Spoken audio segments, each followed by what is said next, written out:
Hello, everyone. This is Nogol Madani, founder of Glee Factor and the host of Human Mode Conversations. And here we are for the 29th episode. And I have a privilege of talking to Gen Taurand. Thank you so much for joining us.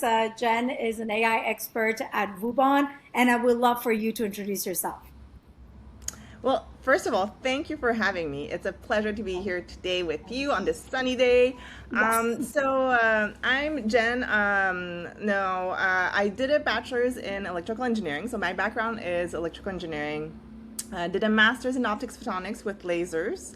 Yes. Worked as in R&D at Gen Electro-Optic first, making sensors for lasers, and then going into a little bit by accident into AI, where I started at AI Works because back in 2016, people started to do AI, but they didn't have the data, so they needed people that were sensing specialists. And with my background in, Wow. creating sensors, that's how I got into AI. Then AI Works was acquired by Bentley Systems. Worked there for many years. First in the AI team, project management of the AI projects, but then into product management as well, and Awesome. going up the leadership track there. And then since last year at Vooban, I joined Vooban as a team lead of the AI team, so managing a team of AI scientists, Wow. and becoming the AI expert that I am today. And through all this career path, also always put some time aside to work with the community. So I've been really involved with Women in AI, but also Le Code des Filles, which is an organization that um, is all about educating young girls for technology and digital Mhm. careers. So they also get the interest to join our wonderful Awesome. STEM careers, and always been very active in schools and other activities to teach kids about AI and Awesome. technologies. I love it. So you're the person now. Let's start, let's jump in because, we met also through Women in Tech. We met last year at a conference in Toronto, and I've been following your work, and it's been extremely insightful because not only, not only you became an expert through the years, but you're really generously sharing your like expertise, your vision about the future of work, about the world of AI with everyone, and quite encouraging, So, Jen, we have, as we discussed already, the community that I work with, majority of time, they're younger leaders, men and women. I would say that many of them are in their early 30s. They are like newer leaders. They're going through like quite a challenging time. Like, everything is quite overwhelming. Like, they need to perform, but at the same time, they need to transform. They have to lead change. They don't know if they have the right tools. They have their own like fears of, okay, how can I stay relevant? Am I, part of the change that will somehow like obsolete me? Like, there are all these questions. And through these conversations, I hope that I can, first of all, expose them to a different kind of leadership, to a different kind of like approach, but also through sharing your journey, like, our guest journey, I hope that they can gain some insights around reinvention, about upskilling, about reskilling, so that they can build their own identity and capacity as a leader. So with that in mind, I would love to jump into into our conversation. Like, what is this is a question that I always ask, leaders, that what is the definition of leader for you, and how has it evolved as you got promoted? Because I think that when we start, we have a different definitions, but then it just like, it goes through a evolution. I would love to see how is yours, changing. I feel like when I was younger, for me, leadership was the one in charge, right? So Mhm. leadership and management were kind of intertwined in the same thing for me, Got it. which I realized, especially this year, being a team lead, a team manager, is different. You can definitely be a leader without having the management or direct report roles, right? Mm.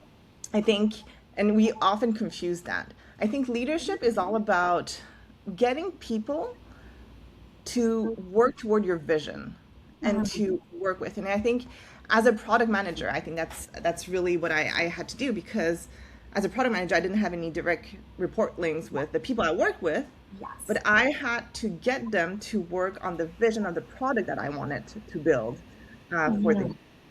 Mhm. So I think leadership is really not about how many people are under you, how many steps you are in the ladder. You could be at the lowest step and be an amazing leader, as long as you're getting the people to work with you Yes.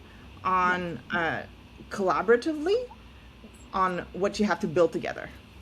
I love this, and it's interesting because, like we talk a lot about facilitated leadership and mindset, and I also teach that not only to leaders, but sometimes to teams.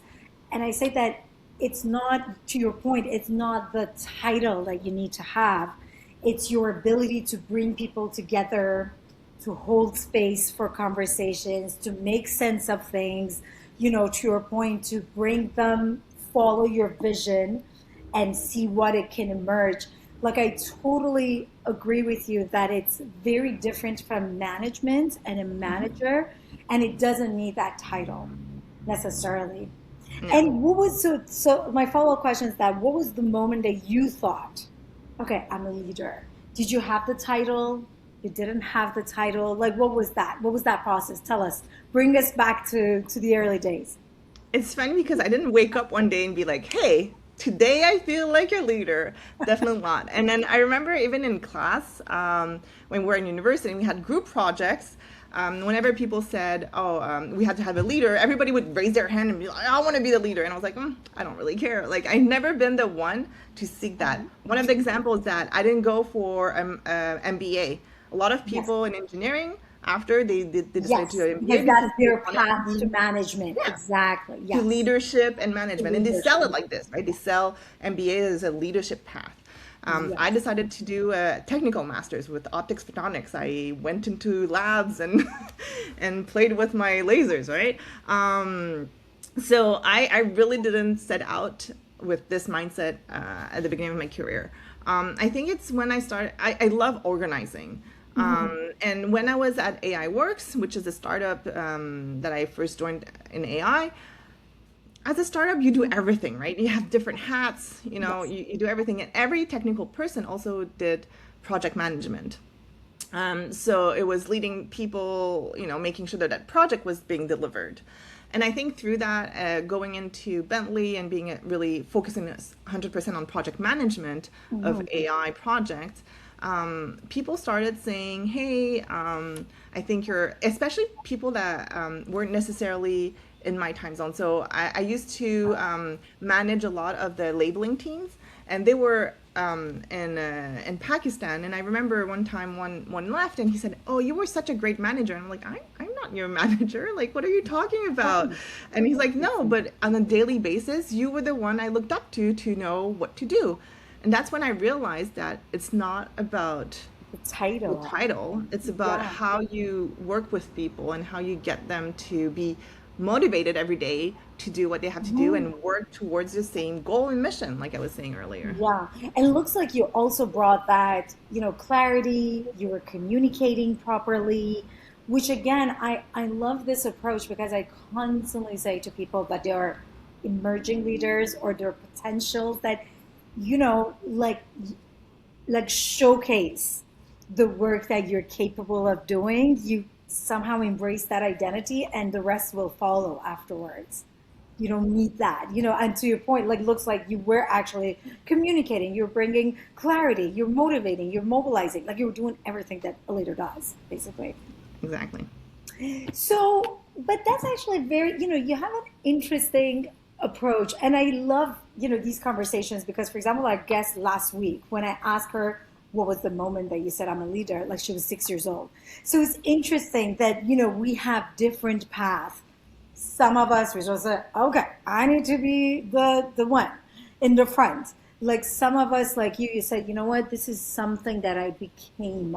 Like I was excited about a different thing. I built that expertise, and in the process, I became, a leader.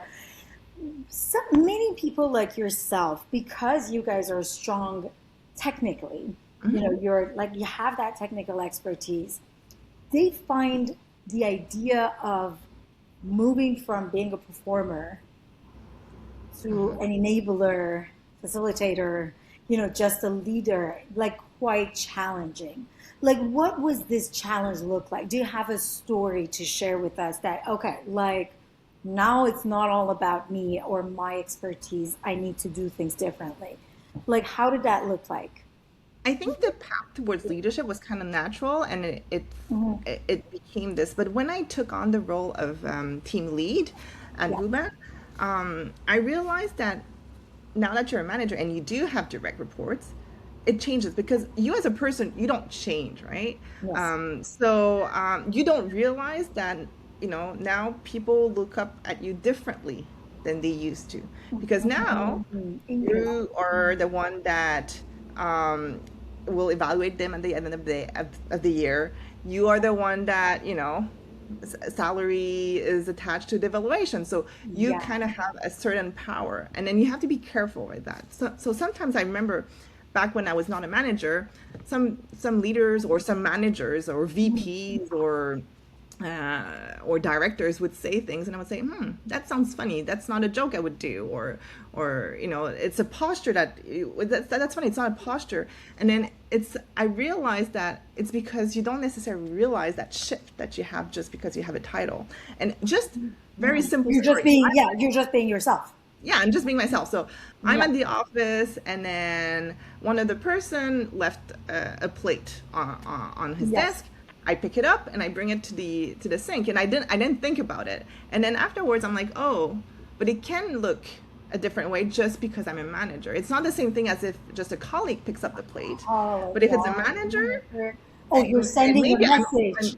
and I'm Okay. obviously overthinking this, but it, Yeah. it, it, it does come to sometimes when you have a different role, you forget that Mhm. you forget that you also have Have this to different shift. perspective from Okay, others. that is interesting. So, do you think that, because, one thing that I see is that so many technical experts think that, okay, I need to be the one giving all the answers. Like, this is this is what I had to do all this time that I was a technical expert. So obviously I will do it.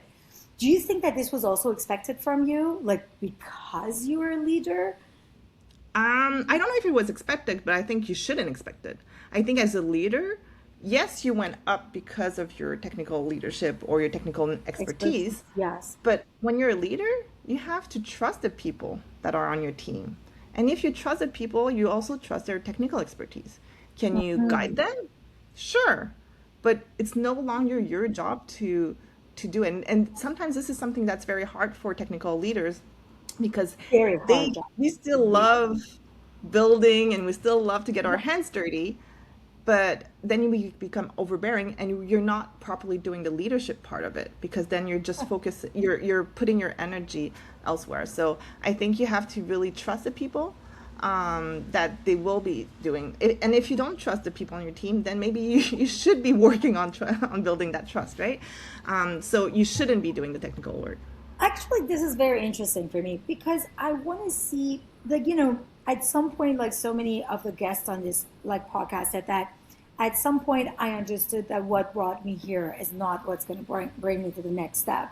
I understood that I needed to develop other skill sets. It's not only the technical sides. How did you go about that? How did you learn some new skills, leadership skills? How did you learn that, okay, I need to build trust now? The relationship matters as much as my, technical stuff. Like, how did you go about that? Good question. I think there's two folds. Like, there's one that you just learn by doing and admit your mistakes, right? I sometimes did not communicate well certain news or certain aspect, Mhm. and people told me. And when you seek feedback from your team, that's the best thing you can do. So you have to be vulnerable and be like, "Hey, tell me when you don't like something. Tell me when I didn't do something Do right, something and correctly, yes. I'll work on it." So there's the hands-on, had to go through your mistakes and own up to your mistakes. And you can say, hey, I'm really sorry about how I delivered it. How would you like to have this news delivered the next time? Or do you have any feedback to give me? And as you give feedback to your team, I think you should also expect feedback for yourself, Yes, right? for sure. On the other hand, there's also books that you can read or classes that you can Yes. take. Now, I do want to specify something that it's not because it's written in a book or it's not because it's taught, it's the only way to be this type of Absolutely. leader. And I think you have to be very critical about what type of leader you want to be. And the books are great. They're great fundamental. But sometimes I read books that people raved. They said it's the best book ever. Mm. And then I couldn't see myself in that type of leadership. Yes. And it's okay. You Mhm. take what you think is good in the book, but there's not one path. And that's also true for yourself, right? I do a Mhm. lot of mentoring. So I mentor a lot of Yes. people through Monday Girls or Women in AI or just people that reach out to me on LinkedIn. And sometimes you have to be humble enough to say that your leadership path is not the leadership path. And Yeah. some people, so you have to really think about, okay, let me figure out what this person is like. Is this person similar to me or different? And it's okay if that person is different. And it's okay if it's not the same leadership path. So as you're mentoring people and coaching people to become also leaders, you have to really step back, understand if they're in a different company, understand their company that is different from yours. So it has different Yes. politics, it has different objectives. Dynamics. So Yes. maybe the Exactly. path is different. Maybe the way to get recognized is different from what you've learned. So you can't just say, do this and it will work. It's not because it worked for me that it's going to work for somebody else. I mean, I was actually smiling as you were talking because I work with a lot of leaders and I'm coming from an engineering background, and ego is a big part of that. And I think so many actually younger people are still dealing with older kind of leadership that it's focusing on power, control, hierarchy. No one asks for their feedback for the leader. Like, how did you have an experience like this? And how did you navigate? How do we navigate that? Because I mean, what you're sharing in terms of leadership, and that's why you're here, it's exactly that kind of like embracing vulnerability, be aware of what you're good at, what you're not good at. Obviously, you're an expert in something, like you own it, you're accountable for things, but at the same time, you give like quite like wings to others to also they can fly, they can actually do their things. Like, where did you have that? Like, did you grow up with mentors like yourself, or where did you have to also unlearn certain skills? So I think I did lots of different businesses. I did small, medium businesses. I did large, corporate America businesses, Yes. startups where we're only five. So I got to see a lot of types of leaderships. And depending on where you are in life, sometimes certain type of leadership work. Hmm. When you begin, maybe you do want to have a boss that's a little bit more hands-on and micromanaging you because you're just out of True. school and you don't know what you're doing and you need Yes. more guidance. But as you grow, maybe that's not the kind of leader that you need. So as Hmm. you also grow within your career, you'll have other people that can support you in your growth. Yes. And every step is important. And Hmm. it's not because now is no longer the style of leadership that you need that it wasn't good for you. Okay. Um, Interesting. and then also, I think being exposed to so many great leaders that I had, different types, was also amazing. And I think and I took from this also just my style. I always loved including everybody, so making sure that everybody had a voice. Calling out names.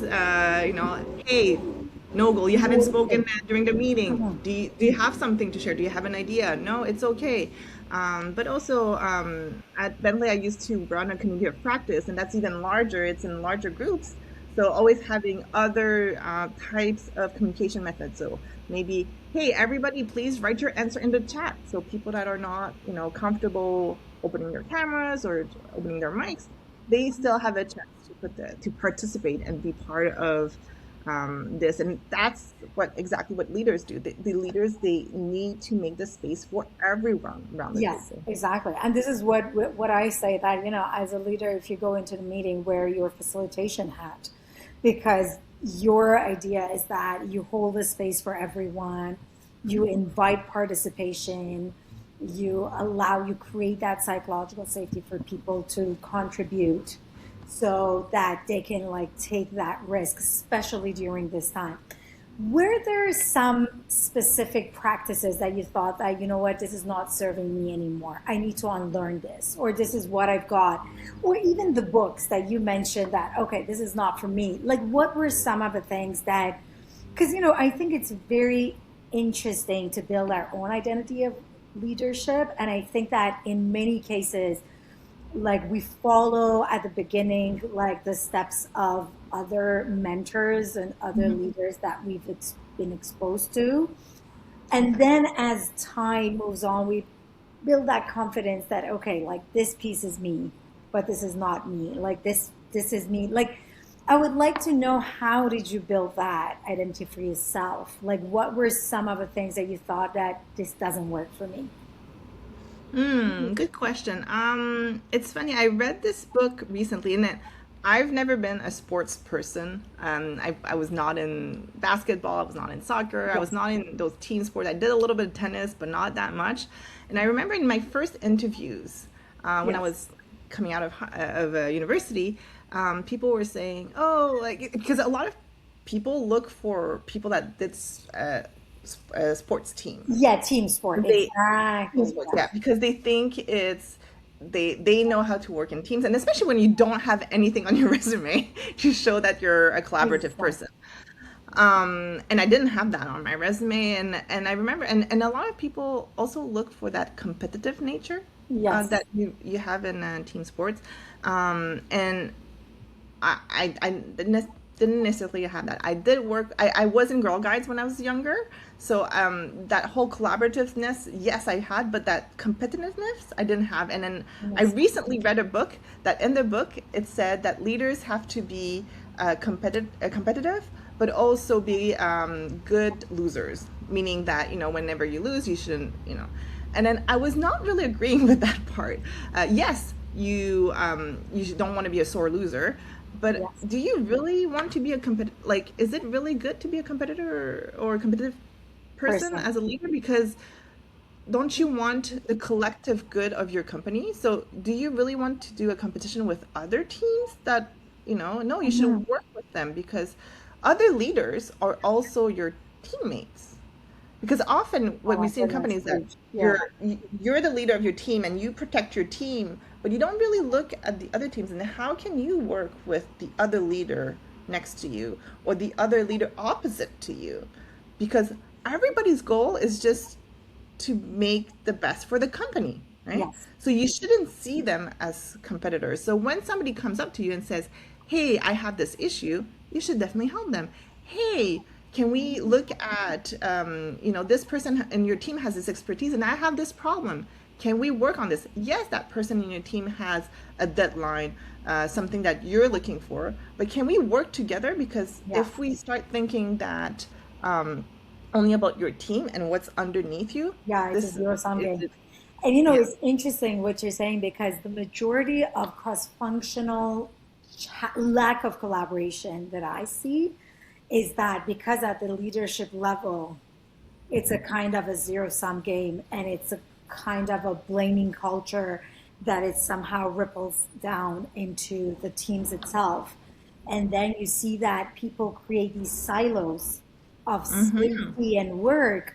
But the minute I'm in the meeting with someone else, like I need to guard, like, I just become this gatekeeper. And just, guys, like at the end of the day, to your point, like your goal is the good of a company, whatever you're serving, the community, like your product, your service.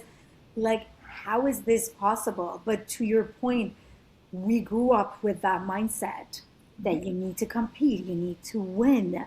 And and I think that, Jen, is there are so many of them that are quite like masculine like traits as well. That, like, I mean, I have a 5-year-old guy who plays soccer, so I see that, oh, we're winning or we're losing. So, like, do you see that, like, still more with your like male counterparts, or you think that in general we are a new generation of leaders that thinking a bit more collaborative, facilitative, collective. I think as younger generations are going into More, leadership, I yes, think we're breaking those stereotypes as well of being a male leader versus a female leader. I think women are learning how to be more assertive, which is often described as male leadership. But on the other side, I think male leadership are also going more and more with towards empathy, which is soft described skills, which is as the women. Yeah, exactly. we'll see it in society. Men are now involved just as much as women in raising children. And I think this transpires into the workforce too, where we no longer want to fit this I am a male leadership, this is how Yes, I should act, versus, exactly. and I see a lot of my colleagues that, are building this empathy. Um, and that's what people are seeking too, right?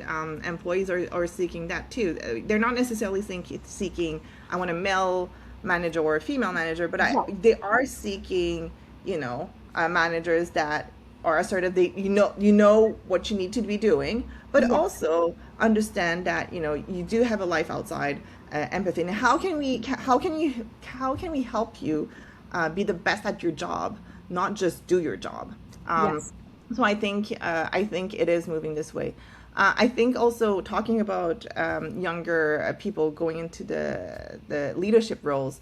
I think we are seeing more and more people that are taking the time to talk about why we're building this. We're Hmm. no longer just build this, but the why. So we're seeing more and more narratives around, what is the company accomplishing? For example, when I was at Bentley, it was not just about building products and software for infrastructure.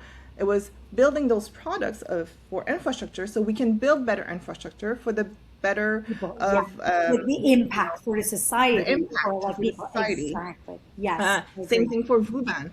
We're not just putting AI solutions just to put AI solutions. Solutions What out we there. want to Yes. do is that we want to help Canadian and Quebec companies be more productive through AI so we can grow as a nation more economically viable, right? Yeah, and I totally agree with you that we are dealing with a new generation that they're not there just to make money or to do the job or build a career. They really want to have an impact. So Exactly. communicating those missions are quite like important.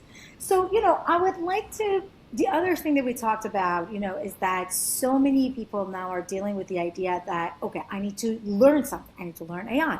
I need to learn, like, I need to reinvent myself. I need to upskill, pivot, like obviously you had a career that is full of pivots and changes. Like tell us, how did you do it? Like did you have any specific moment that it was quite challenging? What are some of those tools that are helping you, have helped you, like, go through transitions and now is helping you as well in this today world? Like I said, when I first finished my master's, I didn't want any MBAs or any leadership. I just wanted to do technical work, and now look at me. Yes. So I think you have to be really open. You have to be open about all the possibilities that you have, and sometimes you don't realize that you think you won't like it because you have some stereotypes of you have to be a leader, you have to be this way, and then when you actually work and you meet other leaders, you realize, hey, this is not what I thought, and I could be doing this. I could be good at this too as well. So I think there's that part, but you have to be open minded. Like when I went from AI Works to Bentley, when Bentley acquired Bentley was very interested in the AI part, but they were a software company. They were not a hardware company. My background was in hardware. Yes. I installed sensors. I was doing signal processing on those sensors. So I had to think about, well, do I want to continue being more on the electronic side, being more on the manufacturing side, or embrace this new sector that I didn't know? And Yes. actually, I love technology. That's when I first got into tech, and I loved it. I loved the energy it had. Mhm. It was very different from the engineering Work that you've done. Yeah. background that I had. So I think you have to really embrace it, but you have to be comfortable with that. I had colleagues that they wanted to be electronic engineers and they didn't want that, and that's Mhm. okay. So and they are doing great things now, still in the electronic Yes, careers. sector. Yes, They didn't exactly. pivot into artificial intelligence like I did. So it really depends. But now that being said, we are in a transformative era right now, and it is crucial that everybody learns AI. And I don't mean do a PhD to know how those models are built, Well, but we yes. do need, so for two things. I think for one thing, the people sometimes we're afraid of change, we think we won't be able to learn, but Right. those tools are made to be easy as well.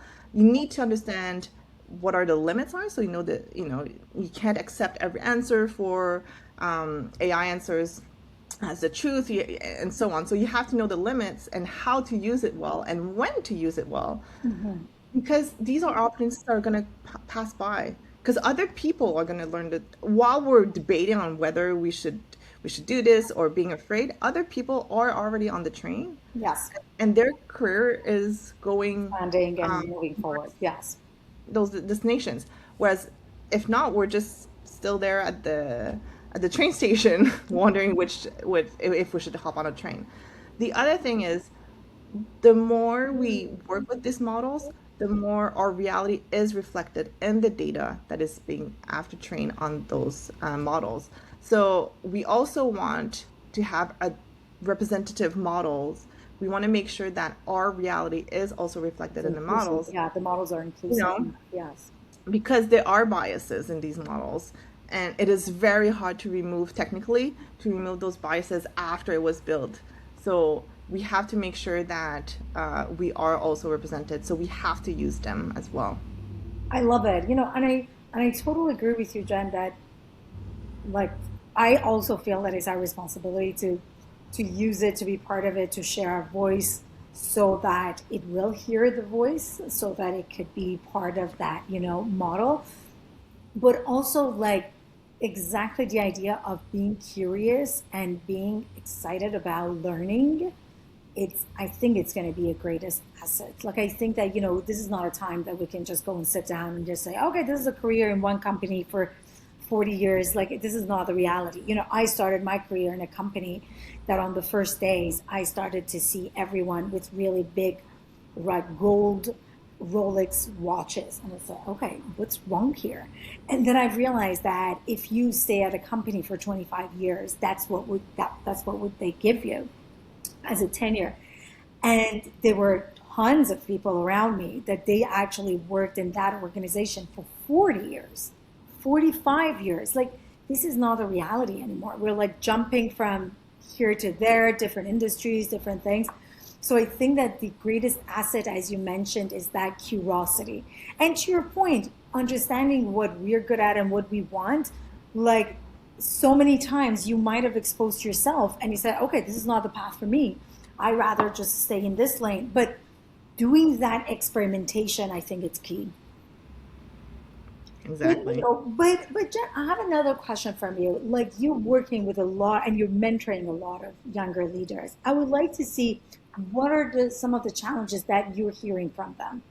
We actually talked about some of them, but are there anything specific that you're hearing, like from younger leaders in terms of the age of AI and everything that's happening? Well, for young graduates, the market is brutal because, For sure. they're coming out, they're eager to start, especially Mhm. if you went to a master's, a PhD, Yes. and the market right now we're seeing with AI is being disrupted, and we're still seeing either the people that they didn't use a lot of AI in school because it was considered cheating. Yes. Um, Yeah. So Whereas they don't in have the practice.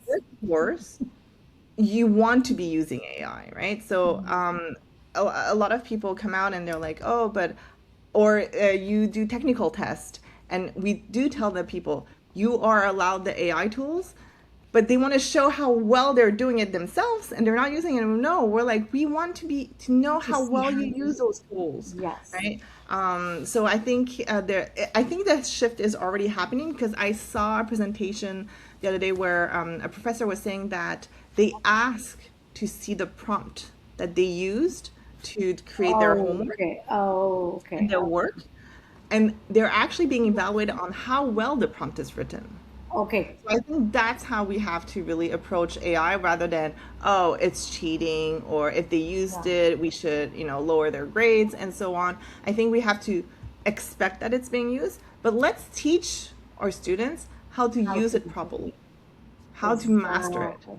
And then we're going to be the ones that we're on the workforce where we kind of learned it on, by working and using it. Whereas we're going to have people behind us that are experts because they learned it on at school At on how school. Got to it. better prompt. Whereas we kind of just watch videos and Yeah, we just like, um, yeah, learn on the job. Okay. exactly. So it's going to be incredible for the people that are coming out soon. Now for the in between, I think again, it is harder, but if you can differentiate yourself on your creativity and how you can use AI, and then when you go to interviews, you can spot, like, if you're working for XYZ project, before you get in, think about how you could be using AI on that project and talk about it in your interview Hmm. process. I love Those that. are good things to do for people that are coming in. Now, for the leadership path, I think more and more, a lot of things that we do as leaders are a little bit repetitive, and AI can really help us better harness and better pay attention to our teams, and better guide people with our vision. So I think, again, it's not because you don't have the manager role, that you can't be a leader. So think about how can you make your boss's life easier, right? Yes, How can you help? that's true. That's super exciting that, Yeah. like even like becoming kind of good at AI or at using these tools and just somehow leverage that in projects, not only positioning yourself differently and you're showing your value, but also you're making your like, your boss's life, much easier, which is again, it's a good thing. Like you're showing your relevance constantly. And they will appreciate it. So as you tell your boss, "Hey, I did ABC and I used AI," and then is there something I can do to help you? Or like, look, I already figured that this could help you. Yes, They will really appreciate it, right? And of that's how you course. can position yourself as a leader. And like Jen, talking about leadership and the future of work and AI and everything, like what do you think, what would be some of the important traits or characteristics of the leaders who are going to be fine in the years to come? I think change management is very important. As like I said, we're in a transformative work right now. We're seeing companies that are laying off because of AI, but we're also seeing companies that Yes. are taking AI. Like I think it's an IKEA example that gave AI tools to augment their workers instead of laying them off, right? So I think we're going to see more and more people having to work differently. Yeah. So the way they're working today, or they used to work a year ago, is no longer the case. So Yeah. we're not removing, we're just changing the way. So as leader, that's very important. Some people loved, for example, creating PowerPoints. Now with AI, it's much easier to, but some people loved doing it. They Mhm. love doing their Excel sheets. So now you're saying, well, no, now AI can do it. Now, how can we work together so that this tool empowers you instead of wearing you down or removing what you liked in your Yes. job? So Got I it. think this is going to be crucial for leaders.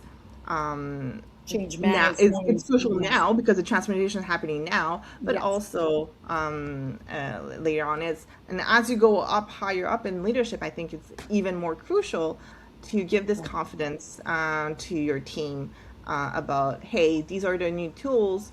We are going to use them, and the way you're working is going to be different.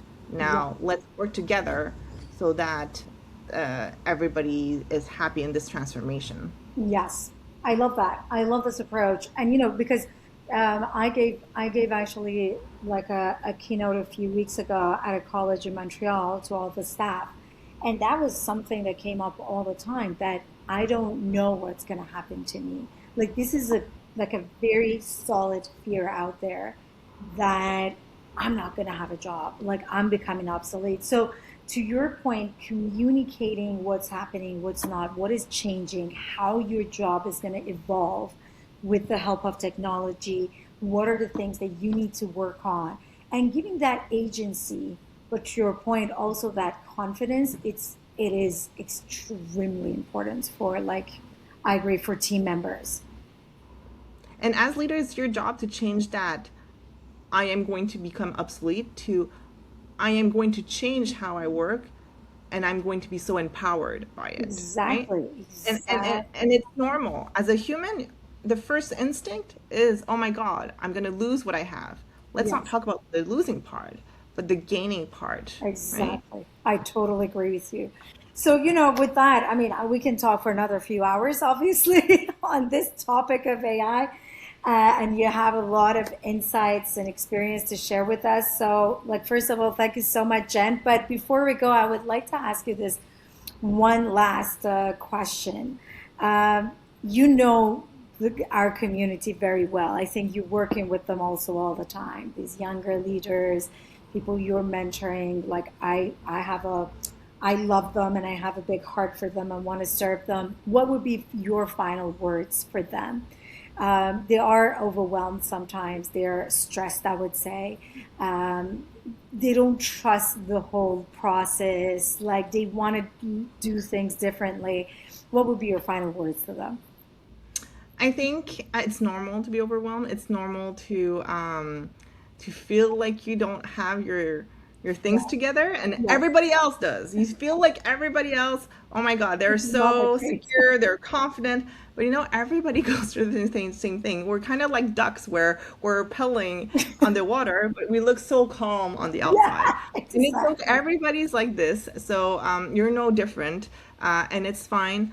Surround yourself with people that can ground you in your confidence, Love that. and I think you've got this. Like everything that you need, you already have. You need just to work on it. So surround yourself with people that will be able to release that power that you have within you, and everybody uh, does feel overwhelmed. Yes. It does happen. So it's okay as well. Awesome. Love this, Jen. Thank you so much for sharing this. And I totally agree with you. And I write about this and I talk about this all the time that it is okay, to your point. This is an uncertain time. This is like a lot of ambiguity and it all of us. It like none of us if like I always tell people that if anyone says that I know what's going to happen, they're lying. They're kidding themselves. Like this is like Exactly. and unprecedented times and thank you so much for sharing like your vision so generously and so openly with our community.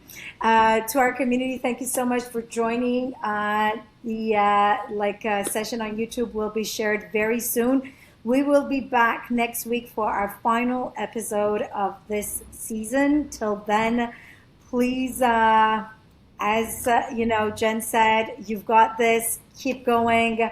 Like, stay curious, and we're gonna get into better places. I'm sure about that. Thank Thank you you so for much, having Jen.